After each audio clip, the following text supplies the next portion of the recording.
इस सिलसिले में नीतीश कुमार को, तेजस्वी यादव को और देश के वजीर आजम नरेंद्र मोदी को, तीनों को बिहार की जनता से माफी चाहनी चाहिए।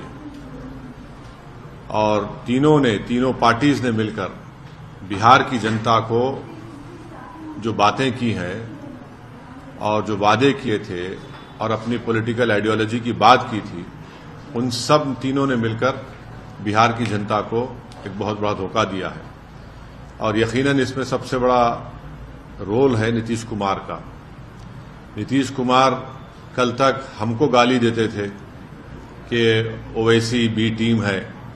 अब नीतीश कुमार को शर्म नहीं आती उसी जगह पर जाकर बैठने के लिए जहां पर हम पर इल्जाम लगाते थे।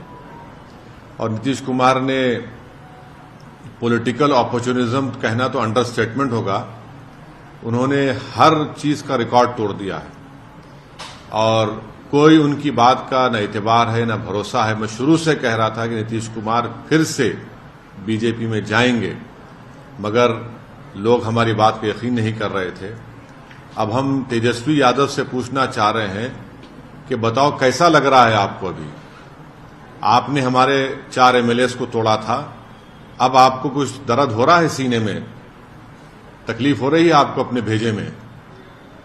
अब आपको मालूम हो रहा है कि जो खेल आप हमसे खेले थे वही खेल आपसे हो गया। और तेजस्वी यादव और उनकी पार्टी धोखा दी है। 2 मर्तबा नीतीश कुमार को उन्होंने मुख्यमंत्री बनाया।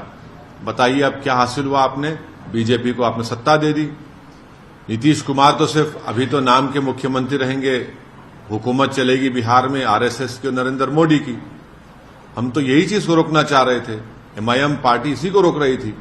और जब हमारे सीमांचल की जनता ने एमआईएम के 5 विधायक को कामयाब किया, तो हमने तो जब उनके स्पीकर के इलेक्शन में तायद की थी गठबंधन के।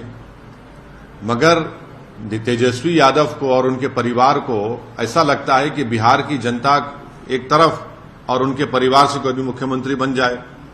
नीतीश कुमार को लगता है कि मैं जब तक जिंदा रहूं मुख्यमंत्री रहूं, और बीजेपी को लगता है कि भाई हर चीज हमको मिल जाए, चाहे कुछ भी हो, किस तरीके से हो जाए। देश के प्रधानमंत्री का भाषण मुझे याद आ रहा है, जब नीतीश कुमार ने वो ऑब्जेक्शनेबल बातें कही थी महिलाओं के बारे में। देश के प्रधानमंत्री ने कहा था क्या गंदगी फैला रहे हैं, और देश के प्रधानमंत्री ने महिलाओं से वादा किया था कि मैं आपको इन लोगों से बचाऊंगा। अब देश के प्रधानमंत्री खुद नीतीश कुमार को बाजू बिठाकर चाय पिला रहे हैं। तो इसका टोटल ये है कि बिहार की जनता का एक बहुत बड़ा नुकसान और धोखा उनको दिया जा रहा है।